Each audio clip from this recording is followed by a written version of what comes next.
Good morning, everyone, and welcome back once again. And thank you to our media partners in sharing the most current information regarding spring flooding season or potential flooding. We really appreciate it. Also, a thank you to all of our partners you're going to hear from up here, from National Weather Service, from the Corps of Engineers, from Minnesota agencies that are part of the response. You start to see this facility is kind of ramping up stages as we get more and more counties declaring local disaster areas because of rising floodwaters. So I am grateful for all of you being here. We're going to take a little bit of time today just to update on where the situation is. Again, it's this time of year where this group becomes a little more household names. Dan the weatherman is now the folks where people are looking at. But we said last week we were predicting rain over the weekend, the early part of this week, and then we need to get an update on what exactly that's doing and what the long-term outlooks are. Before turning it to Lieutenant Governor Flanagan, I'll just make the public safety announcement again that we continue to please do not drive around barricades as they're there. Follow your local news and local guidance because situations can change. You can literally drive a road and several hours later that road can be underwater. And as Mayor Kozlowski of Stillwater said, he said it's a real thing, is there's flood tourism. People are interested. They want to see the power of nature, and it is really something to see right now this time of year. I would just ask folks, be very careful, make sure you're staying back, certainly away from the water. A lot of our communities, Stillwater included, businesses are open, and they certainly welcome you there, but we need to make sure we're adhering to what's happening. And again, the situation can change really quickly. One big thank you, and as I turn to someone who was in the legislature when they were working now continuously almost for 10 years, the disaster contingency account that's now signed into law, replenished with money, letting our local partners know that is available for you to be able to access as the situations and the costs of spring flooding go on. So again, I will make the case that it is incredibly smart governance. It is a really responsible thing to do, and it responds to the changing nature of these disasters as they each take a little bit different road in each of our parts of the state. With that, I'll turn to Lieutenant Governor Flanagan. Well, good morning, everyone. I'll be very brief. The governor and I know that our most important priority and duty is to keep Minnesotans safe. Preparing for spring flooding requires careful coordination and planning between local, state, tribal, and federal partners. And when disaster hits, Minnesotans come together, and we see that happening right now. We want to thank all of the city planners, engineers, emergency managers, and volunteers who have stepped up and spent months preparing for flooding. I'm also grateful, as the governor mentioned, to the entire legislature for recognizing really the need and the urgency to strengthen our state's disaster preparedness. By replenishing the disaster assistance contingency account, we're making sure that we're prepared to support communities across the state whenever and wherever natural disasters strike. So we're going to continue to work this session to pass a bonding bill as well that will invest in flood mitigation programs, which will save money and help to prevent disasters down the road. But right now, as the governor said, it is more important than ever to be really aware and cautious, careful, and to remember to keep yourselves and your family safe, and to tune into what we're talking about here today, but also being connected with your local governments with what is happening with spring flooding in your area. And we're going to get through this together. And with that, everybody's favorite weatherman, I will turn it over to Dan, our meteorologist in charge of the National Weather Service, for an update. All right, thank you very much, Governor and Lieutenant Governor.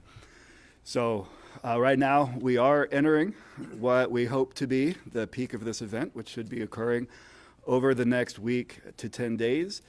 That is assuming, and that is an assumption, that we don't have any more significant sources of precipitation. And unfortunately, we cannot guarantee that.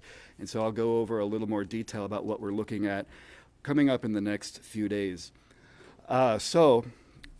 Looking at the current state of the flooding right now, and I do have some slides to show. I'm not sure if we have those ready to go or not. Yes, thank you very much.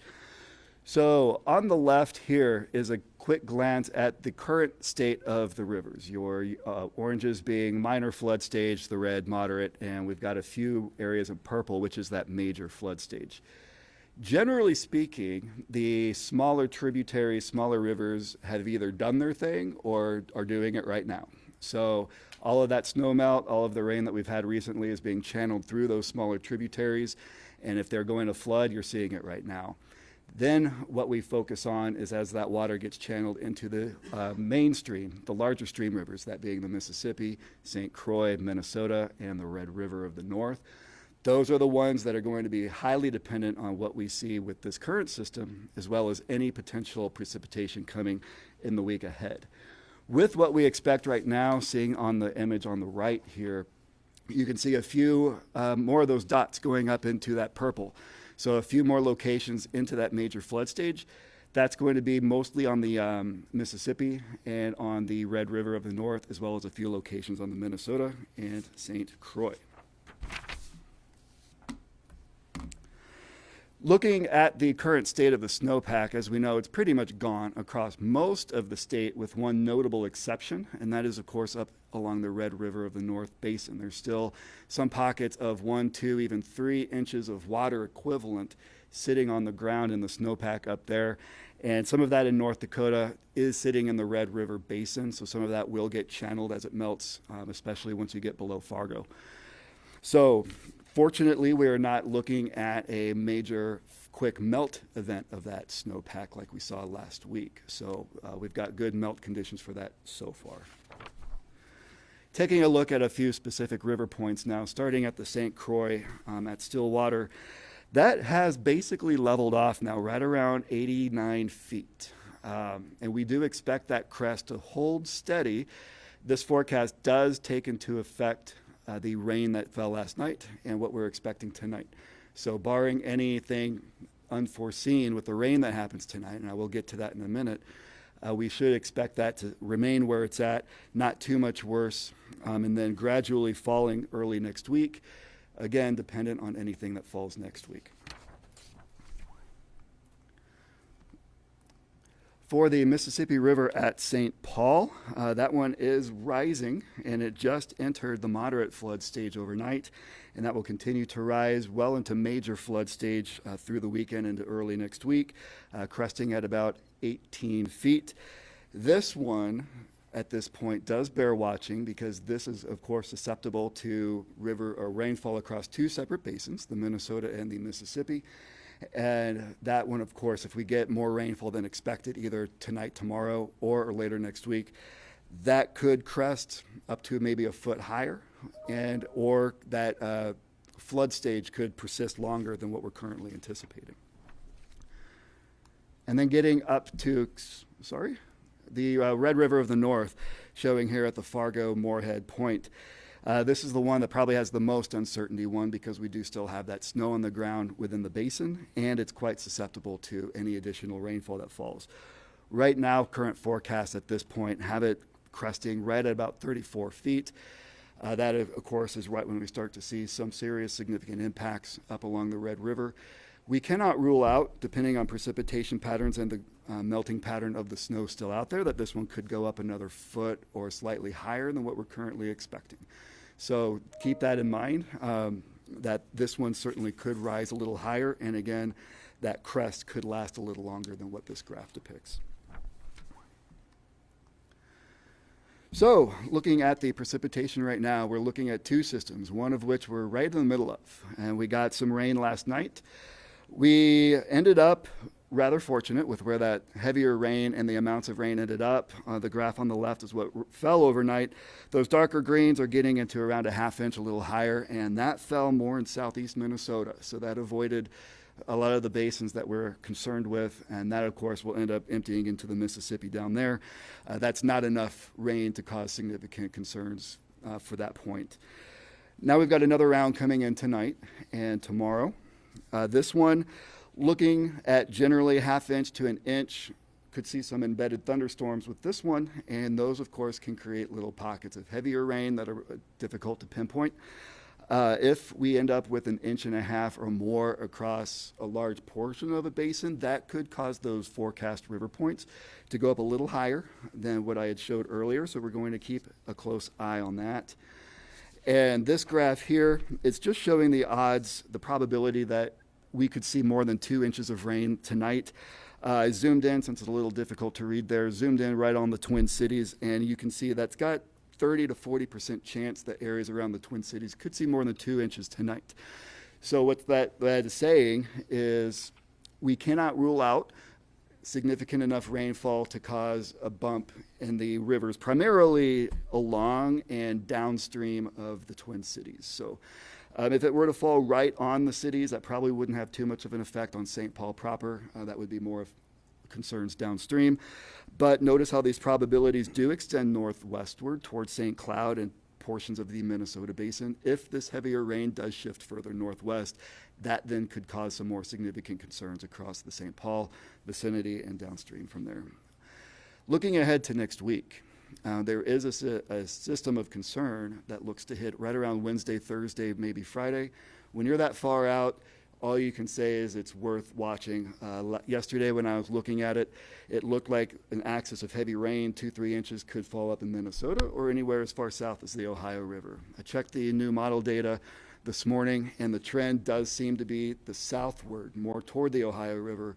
We'll, of course, keep our fingers crossed that that remains the case, but it's important to say a trend one direction doesn't mean it will stay that way. The fact that it keeps trending means that it could easily trend back another way. So it's something that we're going to have to keep an eye on. If we can get through next week without any significant impacts from that system, then those rivers should have quite a bit of room to start falling. We should be able to start drying out, and the pattern beyond that is showing signals of drier than normal, so that if we can get through next week, it does look like we should be able to get through this. So that's what to keep an eye out for, and I can, of course, take any questions when we're done. For now, I'll pass the mic on to Mike. Thank you, Governor Walz, Lieutenant Governor Flanagan. My name is Mike Knuff. I'm Chief of the Engineering and Construction Division for the St. Paul District of the Army Corps of Engineers.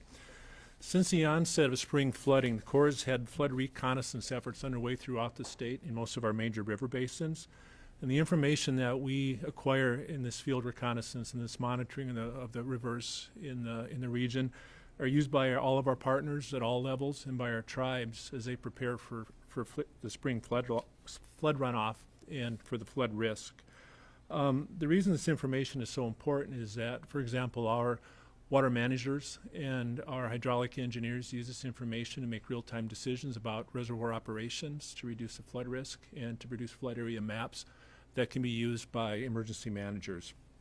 The National Weather Service also uses this information as they prepare their river level forecasts. In addition to our reconnaissance and monitoring efforts, we've been providing technical assistance to communities and tribes in the region. This technical assistance typically takes the form of our engineers meeting with local officials, talking about flood vulnerabilities, and then strategizing ways to mitigate that flood risk. As we go through this next week and even the uncertainty with the rainfall and that, we stand prepared to provide direct assistance to the state of Minnesota. This direct assistance could include providing sandbags, pumps. It could even include constructing temporary emergency levees. To date, we have not been requested to provide that assistance to the state of Minnesota, but we stand ready, and we've also pre-positioned equipment and supplies at 3 locations in the area in order, if that call does come, in order to be able to respond quickly. Elsewhere, we're managing our reservoirs to reduce the flood risk to communities, to downstream communities. We came into the spring really in a good condition in terms of we were able to draw our reservoirs down to a level to optimize the amount of flood risk reduction they can provide to communities. With regard to navigation, we've closed the Minneapolis locks because of high flows, as well as lock and dams 3 and 4. These closures are temporary, and again, pending future precipitation, they will open up next week at the earliest, as soon as they're ready, as soon as they're safe to again open up to navigation. In summary, we're monitoring river conditions in the region. We're providing technical assistance when requested to do that, and we stand by ready to provide direct assistance to the state of Minnesota if it's needed. Thank you, Mike. Here from Kevin.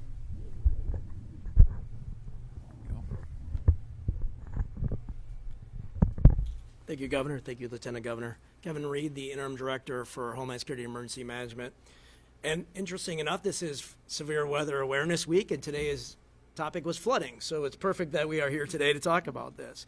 And we are going to focus on the continuing efforts for this, what we call flood fight in Minnesota. So the State Emergency Operations Center that you're sitting in right now has increased our posture to partial activation. That brings in some partners and also our staff to provide better information to the Lieutenant Governor, the Governor, and our Commissioner of Public Safety as things start to develop locally. We're hosting regular meetings, bi-weekly meetings with our counties, tribes, and cities of the first class to get a feel for what's happening in the local level so that we can be ready to support them if something were to change in the weather or something that they would need from the state. A lot of things are happening locally. Roads closed, and we heard please don't drive in to that. There's a slide there showing that. A lot of things about sandbagging and barricades. You'll start to see these happening locally. Please listen to your local public safety officials and emergency management officials to stay out of harm's way there. Local emergency operations centers are starting to stand up. There have been 19 as of this morning, local declarations. And what that does is allow the local units of government, whether that's a local city, a county, or a tribe, to free up some resources within their jurisdiction. It doesn't mean there's something imminent. It allows them to move some things around so that they can do some protective measures or fast provide emergency aid. We will then be discussing later this afternoon whether we need to recommend to the governor or lieutenant governor what we need to do as a state. That would be the next step as we start to look at damages and recovery from potential flooding. Our staff, our public assistance staff, is in contact with the counties, tribes, and cities to find out what they're looking at damage-wise so we can work at an equitable recovery as we get through this, hopefully within the next week or so. Just to highlight some of the things that are happening locally in the public safety emergency management system, there's things that have happened, like Rush City firefighters were out helping community members fill their sandbags to protect their houses. St. Paul has deployed a fire truck to help a wastewater plant in the treatment plant in the city.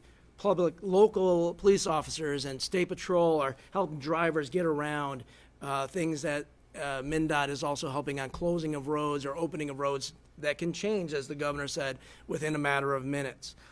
But it goes beyond just those partners. We really work with our state, our tribal, our local, and our federal partners to make sure other things can happen, like contacting XL Energy to have discussions about if people are flooded, how do they then, when they clean out their house, re-energize or turn energy up, because energy becomes an issue. We're working with not only XL but also the Rural Co-op Association on how to restore power after a flood and those things. Up in the Duluth area, the federal prison camp has had some inmate volunteers to fill sandbags, and they're doing about 2,500 per day in that area for local homeowners and or for critical infrastructure there to help out that. We've done all this, and we have all these partners. The one other partner that I need is you all, the 5.6 million of us here in Minnesota, is to do our part. So when it is safe and when you potentially see a request, there's an opportunity, probably will be an opportunity for you to volunteer to help your neighbors. And we will make sure that we get that information out to you and our volunteer agencies to ask you to come and help your neighbors, because we do that very well here in Minnesota. So please make sure that your family is taken care of by making sure that you have a plan and that you can safely help others. Thank you. And I'll turn it over to Cheryl. Great. Thanks. Thank you, Governor, Lieutenant Governor. Good morning, everybody. With the risk of flooding increasing in Minnesota, as we've seen with some of the presentations today, or actually occurring in some areas of the state, the Department of Health today wants to make sure that private well users are prepared for the potential of flooding, whether they might flood or already are. So keep in mind that floodwaters traditionally carry hazardous and toxic materials, everything from waste to sewage, animal waste, oil, gasoline, solvents and chemicals, fertilizer, pesticides. So it's really important that we make sure we protect private wells as much as we possibly can. In Minnesota, about 20% of Minnesotans get their drinking water from private wells. Again, it's really important that folks who have private wells follow several of these recommendations. And the Department of Health this morning did issue a news release with details of these recommendations, and they are posted on the website, which is on the slide, as you can see. I do want to just highlight a couple of those for you as we go go on with today's presentations, if you think your well might be flooded, you should automatically assume it's contaminated. Water from your well should not be used for drinking, cooking, or even brushing your teeth. You will need to have that well inspected, disinfected, and cleaned before the water is safe for you to use. And do not use your well pump to try and clean out your well, because you will most likely ruin that pump. And on this website that we've posted, there is a directory of licensed contractors that people can reach out to make sure they get their well inspected and the water tested. If you think that your well might become flooded, the best thing you can do if you have time is to store some water, a couple days worth of supplies if you can, and then turn off your well pump. Make sure that you turn that off, because otherwise you're going to draw in flood waters into your home system, or actually flood your home with some of the flood water. And then if you don't have much time, we've heard our presenters talk about how quickly water can rise. If you don't have a lot of time, what you should do is take plastic and cover the well, tape it with electrical tape, and what you're going to do there is possibly not keep everything out of there, but you will decrease the amount of water and the amount of debris in particular, and it will make cleaning your well a little bit easier in the future. The other thing is often people will have flooding that comes like close to your well but doesn't necessarily cover it. If it comes within 50 feet of your well, the Department of Health recommends that you have your water tested for chloroform bacteria.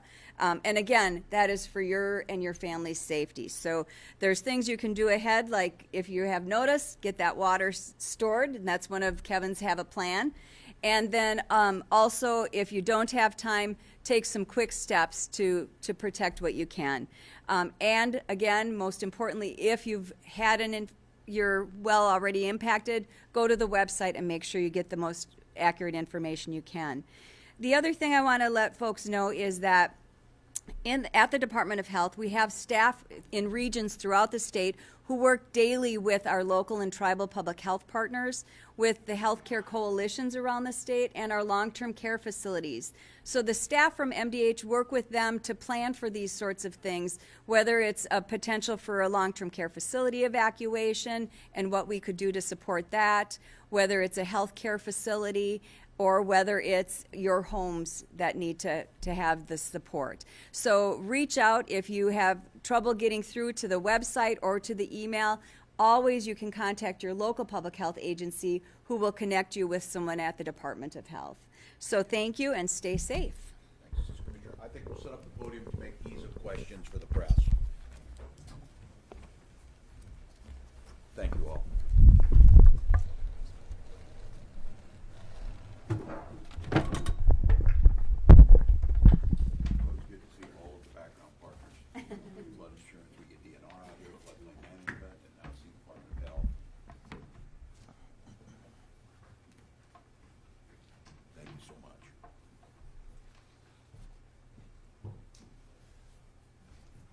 Well, thank you to our partners. As you can see, this truly is an all-of-state, all-of-government approach to preparing for the floods. I want to thank Assistant Commissioner Peterson-Krober to note all the agencies that are involved in this flood fight as we get around. We talked last week with DNR and some of our folks on floodplain management and flood insurance, and then today getting a little bit on this issue of how to keep our well waters safe. Again, Minnesotans, there's a lot of good information out there. We're right in the middle of this. The cadence of these briefings was thanks to the good predictions we have from the Weather Service about where we thought we would be today. I think it's going to be very important over the next coming days that we monitor very closely. Again, the situation can change pretty dramatically because of these incoming systems that potentially could be here. The good news is the preparation is done. We're ready to go.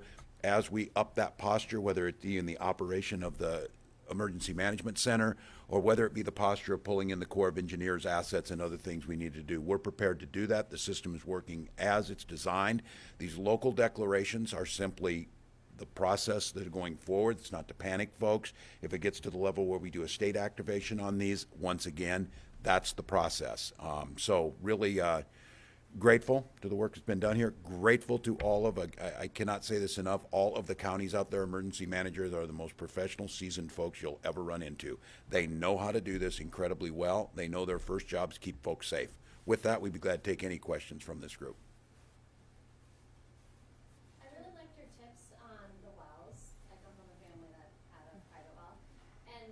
curious, if someone's well does get contaminated, do local health agencies provide that household with free drinking water? At this point, we've not had a request to do that. Again, often if it's to the point where the well is that impacted, folks have either stored things in advance, or if a larger community is impacted, we would be working with Homeland Security if it impacts a large community. At this point, though, we've had no requests for that. But it's not certainly off the table as we work with our partners. Director Reed, you mentioned that this afternoon you might be discussing recommendations with the governor. Can you tell us a bit more about what recommendations are being considered? Yes, so as the governor said, with the local declarations, we look at, they're starting to assess potential damage.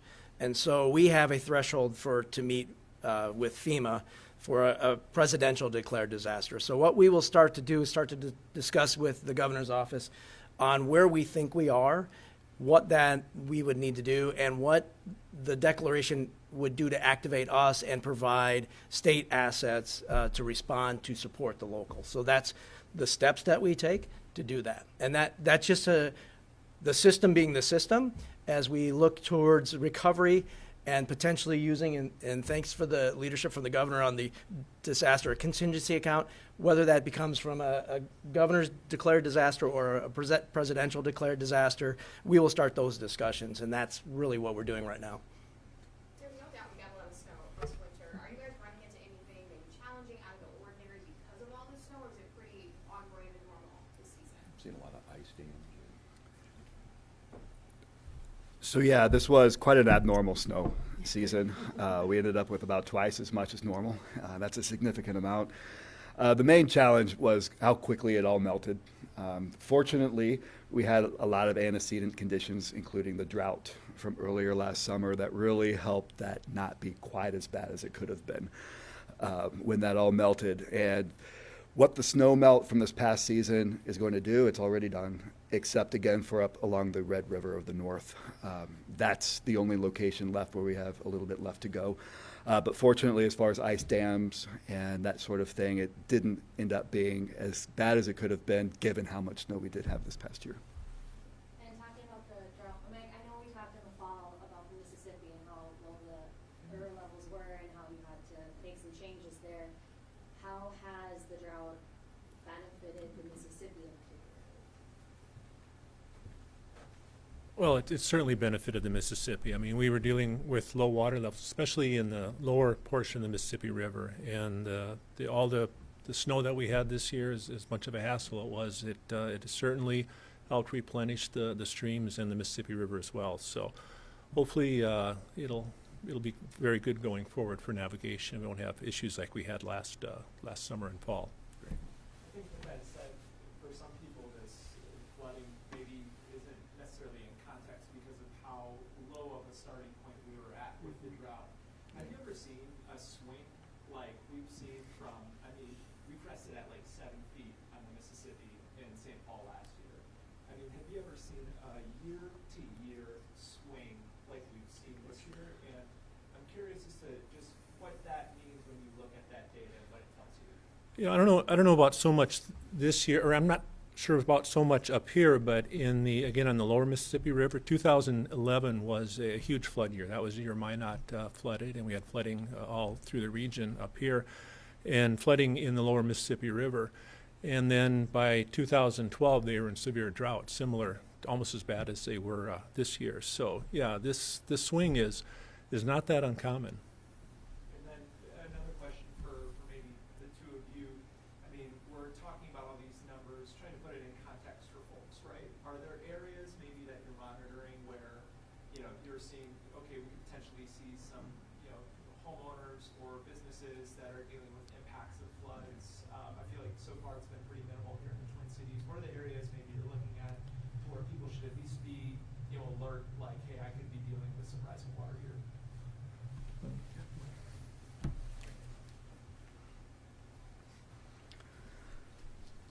So the primary area of concern, if it's going to get much worse than what we're currently expecting, would most likely be the Red River of the North.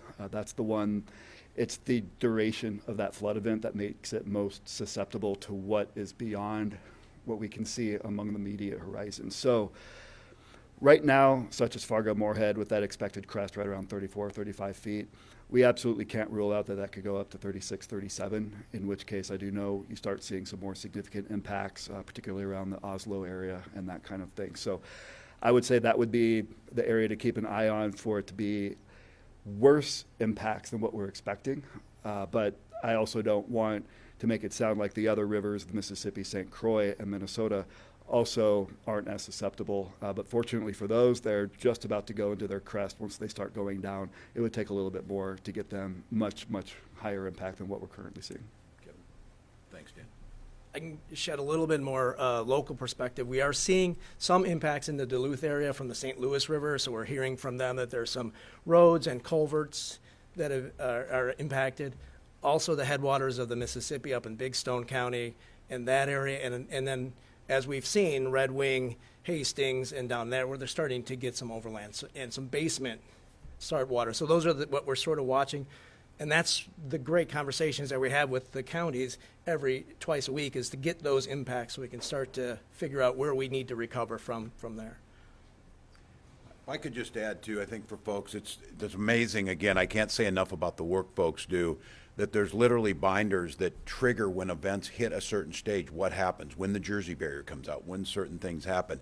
So already as we're looking, because of the numbers they're giving us in a situation like Oslo, we know what happens when we hit a certain stage. Oslo becomes an island. So in preparation for that, there's already pre-warning orders, if you will, just like, hey, get ready. We may need to use National Guard equipment to do this. All those things already go out in a very natural, orderly progression as they've been designed to do. And I think it's just important to let folks know that. But I'll go back to what the director said on this of we need everybody's help on this. This is really serious. Listen to it when it happens. But there's an orderly, professional fashion. And they, again, watching these mayors down in Hastings, they were literally carrying a binder around and showed me at how many inches things go up, what will start to happen.